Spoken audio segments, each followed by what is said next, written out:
อาการเหมือนสงการคลิปวิดีโอของนายก็เดมาปันตั้งหันถึงเกี่ยวกับรองวัดไว้ค่ะเนาะเจอพี่น้องเขาค่ะอยู่กรุงเทพไรหิมห้อมน่ะเนาะเจอ ยิบพาสปอร์ตสีเขียวแค่ลายเป็นสีเขียวเนี่ยก็ยินดีครับตอนเนาะสีเขียวแค่ลายสีแดงเนี่ยก็ยินดีครับตอนสีเขียวลายสีเขียวในตั้งค่าเก็บอยู่ที่6,500 บาทค่ะเนาะเดี๋ยวก็ได้เลยมีแนมลิสต์ไว้เหตุการณ์นั้นก็ได้เลยมีไว้เหตุการณ์เดี๋ยวก็พาสปอร์ตอันเดงไว้มีมาตรงเด่นเกาหลีเนี่ยเนาะซื้ออันมีมาตรงเด่นนี่เนาะสู้นั้นก็หลายเนี่ยสั่งว่าแค่หลายเนี่ยกับ10ดอลลาร์มาหลายที่ไปฟอดข่าวจนเป็น77 325 9 5เนาะฮับขึ้นทเวนใหม่ตัดเรียนเปิดเฮ็ดวัดใหม่ในเนี่ยก็ยินดีครับตอนเนาะตางเฮาคาเก็บเงิน3ปอกค่ะเนาะปอก1จ่ายไว้500กำลังลบ100 600ปอก2จ่าย 4,000 ปอก3จ่าย 3,500กาคันอยู่ที่8,100 บาทอันมีเจ้านายเนาะพอมีเจ้านายทำ7,100กำไรป้าบาท4ของทำรายจ่ายเพิ่มแทง600นะเนาะพอมีเจ้านาย7,700ป้อมมีเจ้านาย8,700เนี่ยเนาะยก็กับ10ต้องถามมาไลยก็ยินดีครับตอนพี่น้องกรุงเทพและหิมห้อมเนาะยก็อันใครรัดถึงได้ตอนตาน้องๆเขาซื้ออันใครให้เพชรเจ้าเก่าหลังTikTok หลังๆนะซื้ออันไปหลังเนาะซื้ออันหลังได้เฮาค่าก่อมว่าเนาะอันคลิปวิดีโอค่าอันค่าเอาลงกว่าเจ้าไหนเนี่ยก็เอาลงเลยเนาะตอนตาน้องๆอันอยู่ดีในเมืองใต้เกาหลีอยู่ดีเลยเกาหลีเนี่ยป้าหมอจันลงเนาะค่าเขาปันขว้างเยี่ยวก็ปันติดดังอยู่สั่งว่ามันได้เป็นติดดังหลายๆนะย้อนเปิดว่าพี่น้องซื้ออันอยู่เมืองไทยในก็ซื้ออันเป็นแห่งการยานเมืองนั่นอันนำเจ้าวัด10 ปีเจ้าก็เจ้านั่นนะเดี๋ยวเลยเจ้าพาสปอร์ตเดี๋ยวเลยมีวัดเหตุการณ์นะบอกว่าปันปื้นหูเขาเนาะเพราะนั้นพี่น้องเขาคามาจันเอากว่าลงเลยอยู่นะมีหลายๆก็โทษถามมาว่าเขาก็ใครลาดอยู่เขาหันปืน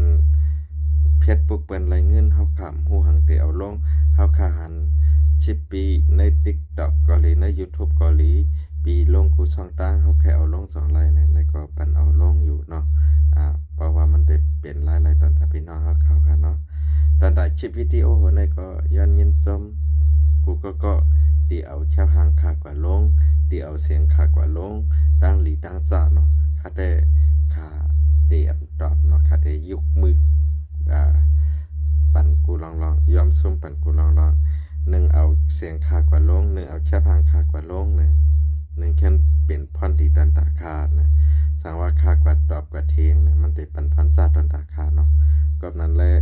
เต็มลองดีอีกลองจ้ายินจอมพี่น้องเขาเจอจ้าเอาแค่พังคาเผยแพร่ปืนแพร่เนื้อ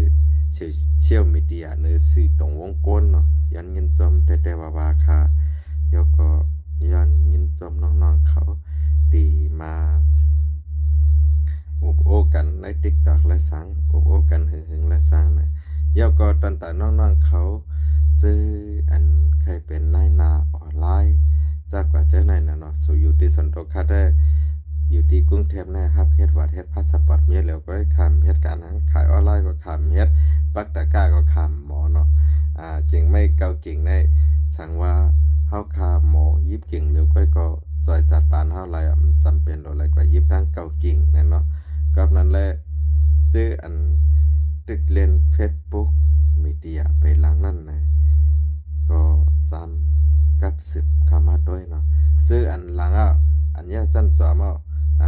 จองใครเฮ็ดนะค่ามีติตั้งใครเฮ็ดสิ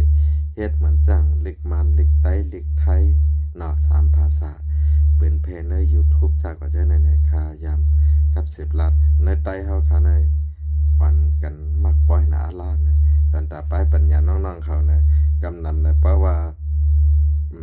หันเม็ดเงินนะเพราะใครเฮ็ดเนาะค่าได้ค่าใครเฮ็ดก็การอยู่ที่ส่วนตัวค่า